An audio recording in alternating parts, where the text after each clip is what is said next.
Pero ahí dice mosca. ¿Dónde prueba para mi mosca? Porque yo cocino comida todos los días, no hay mosca. So ayun pa mga amigo, sa pagkapatuloy po ng ating video, unti-unti pong nauubos ang tindahan nila Tia Celsa. So syempre, dami na yata kinita ni Tia Celsa. Hindi, alam niyo po yung kita nito ay para kay Elvis, hindi po kay Tia Celsa. So mamayang gabi, ang kapalitan po ni Tia Celsa ay si Elvis. So hanggang di po naayos yung lugar kung saan po magbebenta po ay dito muna kami. May inaayos pa po si Elvis.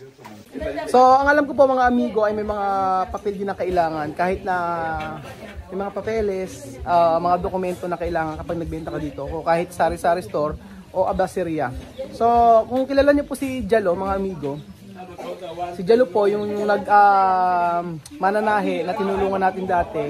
Kahapon po ay nagpatahi si Benji ng pantalon. Tapos tinanong ko, Jalo, yung bang mga dokumento na pagka gusto mo magbenta dito, magkano? Tapos alam niyo po, ang sabi niya, sa isang taon po, umaabot ng 1 million o 100,000 yung mga papeles o yung permit para po makapagbenta ka sa mga kalsada. So, di ba hindi biro? Kaya sabi ko po sa inyo, wag niyo po yung iba po kasi sinasabi na ang mahal ng tinda na binibenta namin sa isna, sabi sa isna fishball 100 o 1,000 na sepas. Alam niyo po dito, kapag hindi niyo po ginawang ganon, malulugi kasi magbabayad eh. Kagaya po, sabi ko po nga sa inyo, yung permit na itanong ko, umabot po ng 100,000 o 1 million. Every year yun every year. So hindi po biro kapag ka nagtinda ka po sa may kalsada. Kaya nga po, hindi niyo ba napansin si Joanna dati, walang papel, nagbebenta. So, ayun po, ganun po mga amigo. Kaya binibenta ng mahal kasi para mabawi yung mga gagastusin po sa pagpaprocess ng mga papers para po maging legal yung pagbebenta. Kahit sabihin nyo na po nasa may kalsada lang po nagbebenta si Elvis. So, ayun po, haggard yata si Kuya Raul. Galing akong trabaho mga amigo. Talaga, grabe, sobrang dami kong trabaho. Si Miss pa ang nagtuturo. Di ba? Si Miss pa ang nagtuturo. Miss pa mas bueno. Chamame cuando cocina solo poner. Cuando misma mira dice no aquí. No, bonito, mira bonito. Pero cuando tú pone. Como agua, tirar agua, así. No preparar bien. Despacio así. Sabi nga ni misma despacio. Hay! Nakakapagod! Mira kita perra! Sumisigaw. Ay, por Dios! Mamu. So, totoo naman po yan mga amigo, talagang mahirap pong kumita ng pera. So, lahat po ay pinaghihirapan at wala po talagang magic. Ayan, walang magic po. Abiyan. Hi!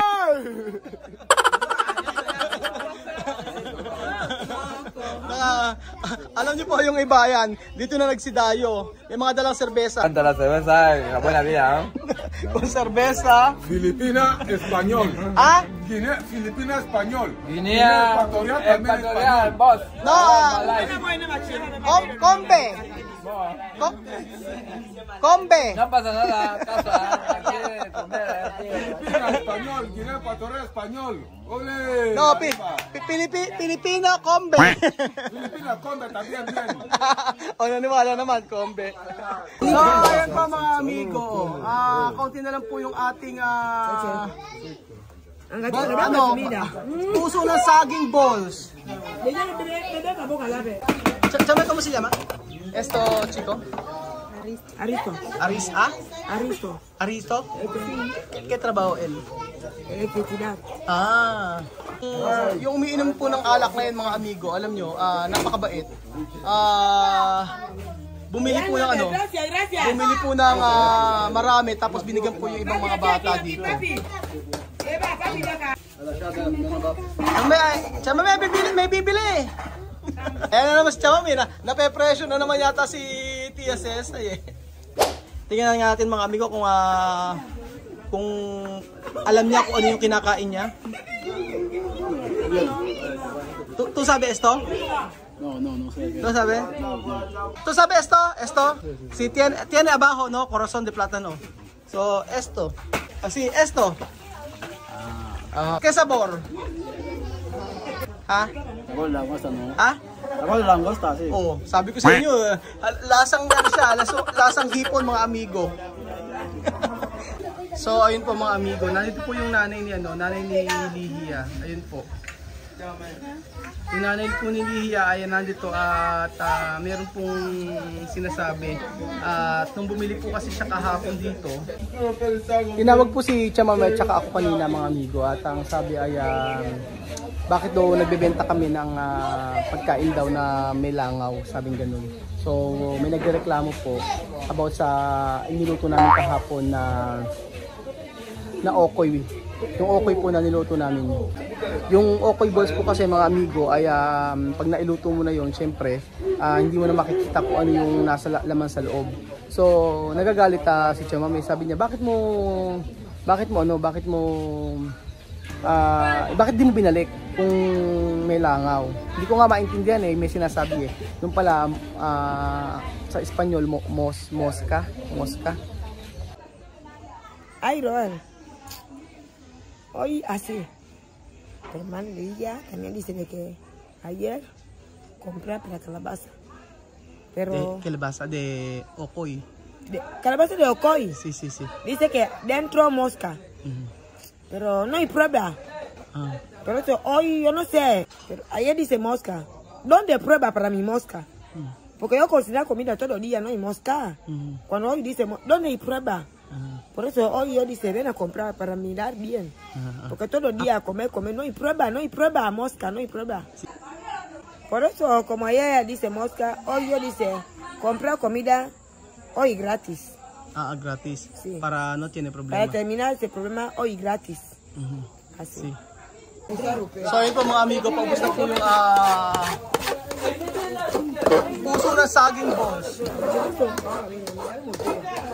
Hindi naman po pwedeng sabihin na merong langaw yung binibenta namin. Sabi pa sa loob daw po mga amigo ng sa loob mismo ng okoy na niluto namin, doon daw po merong langaw.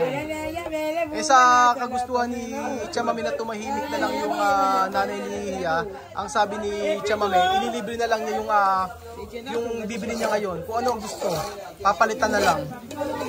Pero hindi maganda na gagawa ng istorya. Meron kayang ganun, di ba? Sasabihin na after kinabukasan, sasabihin may langaw yung tinda. So gagawa ng issue para lang masira si Chamame at saka sila Elvis dito sa pagtitinda. Kung sana walang feeding program, syempre meron pa namang nagluluto naman kami para sa mga bata. Kasi si Lihia kumakain din. Pero ganoon siguro talaga ang negosyo, dapat talaga ingatan. Ingatan talaga, lalo na sa pagluluto. Talaga dapat maingat kapag nagbebenta. Hindi pwede makitaan ng butas. So, dapat makakita ka. Bukas hahanap ako ng lagayan ng mga patatas, ng mga hotdog, o yung mga pwede namin ibenta na may takip. Pwedeng takpan. Or siguro aluminum foil. Gusto ko makakita yung sa Pilipinas, yung para siyang hinihila lang, tapos nakalagay doon para hindi pasukan ng langaw. Paano naman magkakaroon ng langaw dito? Tingnan niyo naman nung niluluto namin to, malinis na malinis ng pagkakagawa namin. Tapos ang ganda pa ng pagkakaluto. So, walang pruwe-pruweba, tapos sasabihin na merong langaw ang tinitinda namin nila Chamame. Yung nanay ni papatry natin to. O, comprobar esto. Cuando tú sabe que hay dentro tú ganar 2,000. Aquí. No, solo un ingrediente importante. Aquí hay cebolla. Nadie hable. Aquí hay cebolla. Oh, no hay cebolla. Ay. Ay. Eso de plátano. ¿Qué hay? Eso, la bola de plátano. Sí, he sabido. Sí. Sí. Ay. Nakita yata niya yun eh. Oh, ganar. Nanalo. Ganar. Yo preguntar qué hay dentro. Ha dicho corazón de plátano. May nagsabi yata. May nagreklamo. Kanina. May nagko-complain about sa tinda. Nagko-complain yung nanay ni Lia. Meron daw langaw yung binenta namin ng Okoy balls. So sabi ni Chamame, asan yung pruweba? Walang pruweba, sabing ganun. Kaya pala kanina tinawag si Chamame, tapos pamaya kinausap ko ni Chamame. Oo. Kung may langaw yung tinda, bakit di binalik naman si Chamame para mapalitan, di ba? Yun nga sabi namin. Dapat nung araw na yon ibalik, di ba? Baka gusto lang niya siguro dagdagan yung... Ayun nga, hindi, ang sabi ni Chamame yun, libre na siya ngayon. Libre na ngayon. Kasi nung mga di siya na libre. Hindi libre yun, syempre. Mas maganda sana kung mga tinda, no, lagyan nila ng takip. Ganun na nga. Para hindi na pumasok yung mga insekto kung yung langaw. Pero kasi sasabi nga sa yung luto namin kalabasa balls, sa loob daw meron daw langaw. Paano nangyari yun? Ewan nga namin eh. Kaya nga nagagalit si Chamame. Hey! Filipino comida ang sarap-sarap! Parang na rin si Alyan eh. Bega. Panalo kung order. Chamame, cambio! $500.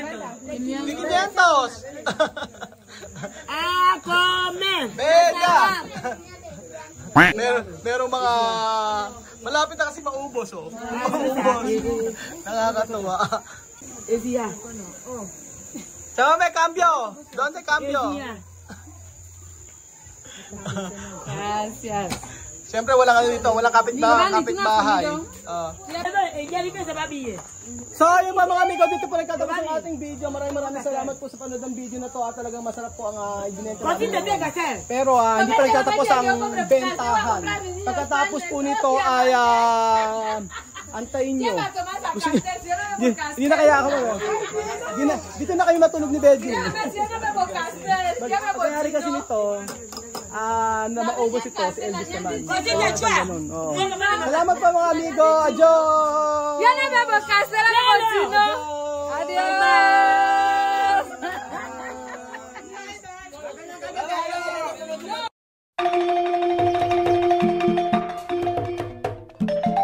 Na-appreciate ko yung paano sila nagdadasal.